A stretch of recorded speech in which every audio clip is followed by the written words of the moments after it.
Good morning. तर सकाळचे 6:30 वाजले होते आणि एवढ्या सकाळी उठून मी डब्बा करून दिला म्हणून नवरा खूपच खुश होता.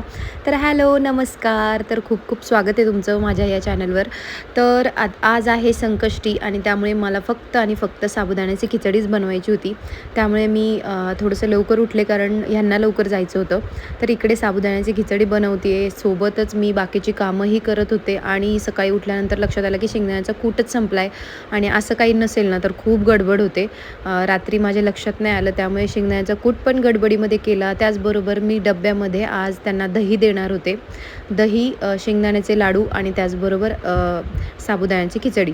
तर इकडे साईड बाय साईड मी चहासुद्धा ठेवला. चहाशिवाय ना सकाळ सुरूच होऊ शकत नाही असं मला वाटतं, कारण ना थोडासा का होईना चहा घेतला ना की जरा बरं वाटतं, एनर्जेटिक वाटतं. तर इकडे मी साबुदाण्याची खिचडीसुद्धा बनवते आहे आणि शेंगदाण्याचा कूट एवढ्या गडबडीत केलाच शेवटी, कारण त्याशिवाय खिचडी नाही होऊ शकत.